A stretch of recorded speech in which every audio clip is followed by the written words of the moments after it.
Hi everyone, welcome back to my channel. This is Coach Michelle Hong. In today's episode, I'm going to cover the topic of skating on a budget. That is right. As you know, I'm very passionate about making figure skating accessible to everyone. So I am so excited to really dive deep into how we can make figure skating accessible to everyone by giving my tips and resources on how to save money, how to cut costs, to be able to support your skating journey. For me growing up, I knew the financial burden that figure skating had on my family. And luckily enough, my parents were able to be very resourceful and think of ways to allow both myself and my sister to be part of the sport. And kind of giving you a background, my parents came from Cambodia. They're survivors of the Khmer Rouge genocide. So finances were a huge deal in our family. But because we love skating so much, they wanted to make it work. So if you're out there and you're really struggling to wrap your head around all the finances that are in figure skating, don't forget to watch this video in full because maybe it will change your perspective on how you can participate in this sport. And with that being said, if you really like this video, don't forget to give it a thumbs up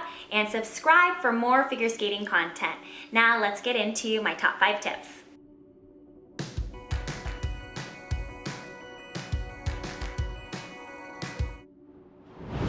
So my first tip that I'm going to emphasize is starting group classes. So group classes are a great way to get involved with the sport at a low cost. I think when people think about figure skating, they're like, private lessons. Let's do private lessons right away. And private lessons are highly expensive. If you think about it, you can do a private lesson for $40 to $60 for half an hour, and that can add up to $120 an hour. And if you're not ready to input that amount of money quite yet, you can still learn the skills in group classes. And another way to kind of cut costs in the lesson realm is to do semi-private lessons. So if you have a friend that wants to take classes with you or wants to learn from an instructor, that's a great way to divvy up the cost. And I do semi-private lessons myself because I do want to help out skaters who are interested in learning, but they don't necessarily have the financial means to support just a private lesson in general. So talk to your local rink about group classes to see where you can start out. You can also think about considering semi-private lessons for additional coaching.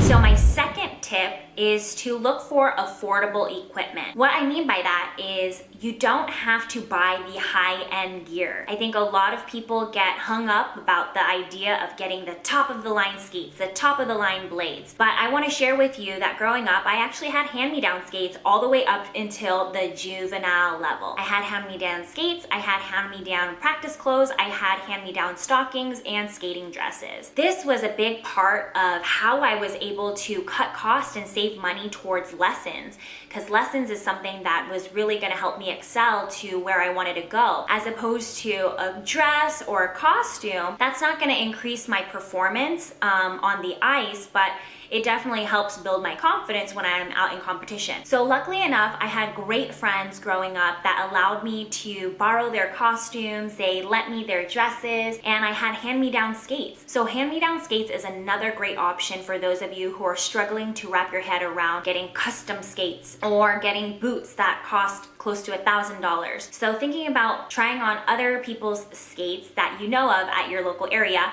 or you can look at rummage sales. People are selling things at rummage sales or on eBay, and it's a great way to cut back on the cost of equipment and still feel like you can still be part of the sport. And I know that many people might not think that they want to use somebody else's skates, but I want to normalize it. I think that, many skaters, they only get 1 year out of their boot because they grow out of it or they break it down for themselves, but it might be still great for another person that is coming behind them or is younger. So if you can talk to your friends in your area, or you could talk to your skating rink director to see if they have any hand-me-down options for you, that's a great place to start. In addition to that, in terms of skates, you can start thinking about getting stock boots. Stock boots are an awesome option, and they're pretty affordable. They're skates that cost $300, and it comes with a blade. So I had in my previous video that I will link up above the comparison between custom boots and stock boots. And so I shared with you that stock boots are a great option as well, and it can get you to,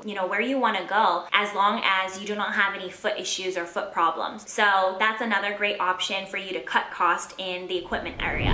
My third tip is to consider public sessions. So public sessions are a huge price difference from freestyle sessions if you add it all up. So I'm gonna think about what the cost of public sessions are in my area. It might be different for you, but I believe that the cost of public sessions are around $10 in our local area, as opposed to $13 to $15 to even $20 for freestyle sessions. And so if you calculate that and you add it all up, you're saving money over time. And a lot of local rinks have public session punch cards. So I remember growing up, I had a 12 pack and you would only pay for 10 sessions and you got 2 free, something of that sort. A lot of local rinks really want to help encourage public skating and get people involved with the sport. So that's a great way for people to enter and feel like they can afford it. So I always utilize public sessions. I actually grew up in the Fremont Ice Center, and we only had one surface. We had one ice rink. And so a majority of the ice time was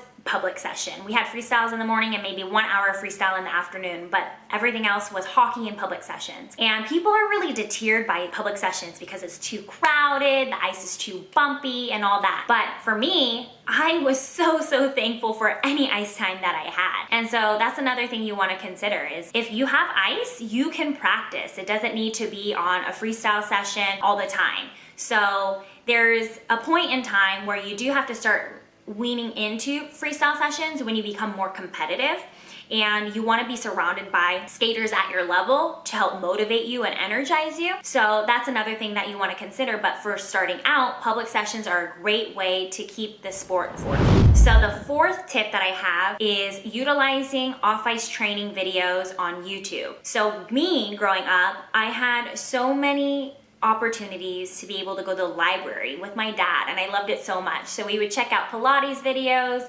ballet videos, Zumba videos, and all that great stuff so that I could do off-ice training at home. And once in a while, here and there, I would be able to take ballet classes, jazz classes, dance classes in person if our family could afford it. So it was all dependent on our budget. So that's something that you want to consider as well. So if you don't have the option right now to be able to afford in-person classes, or it's not part of your financial structure at this moment in time, maybe you can set aside some finances for that when you have maybe a once a month opportunity to do so. But in the meantime, you have all these free resources on YouTube. I will share my skating YouTube off-ice videos above. I have 2 series, the Skate with Michelle series and the Stretch with Michelle series, so that you can have the opportunity to train at home. That's exactly why I created those 2 series, because I know that so many people out there don't necessarily have the means to be able to afford off-ice lessons, and also because I know how important it is to really share my knowledge with everyone who has never touched skating before in their life, but they want to get a glimpse of it. So don't forget to check out those videos, and working hard and practicing at home is what's going to help you be able to skate on a budget. And my last tip, and this is something that is really awesome, is trying to find work at your local ice rink. There's so many job opportunities at your rink that you might not even consider because you're busy with schoolwork or whatnot, but there's little things that you can think about, like the party captain. So party captains are the figure skaters that help with the party planning, and they are ones who are making the opportunity of the child so fun on the ice. So you get to teach the kids on the ice, and you also get to be part of the whole entire experience of making their party fun and special. Another thing to consider is maybe volunteering for group classes, and then you can also talk to your local skating director to see if you start volunteering, then that can lead into you really getting a full-time position. And that's what happened to me. So I actually got a job at the ice rink at age 16. But before that, I was volunteering around probably 14, 15 years old, maybe even at 12, because I was so eager and I love teaching. One of the great things about volunteering is you gaining that experience, and that experience is gonna ride over and to develop the opportunities for you getting hired as a teacher or as a group class instructor later on. And so when you get these job opportunities, you get paid, and so then you can take that money and put it towards your training. Not only that, you get the opportunity to skate for free at the ice rink, which will save you a lot of money when you think about how much skating costs on a day-to-day basis and when you add it up annually. So with that being said, there's so many different ways for you to think about how to cut cost in skating and how to skate on a budget. So I hope that this video helped, and these are my top 5 tips that were essential to my growth and development. And if you want more tips, I will be happy to share them, but I just wanted to shed light on the top 5 tips that really helped me. And I am so happy to have you all on this journey, and I hope that you are inspired to continue skating. With that being said, I will see you all in my next video, and I'll catch you next time. Bye!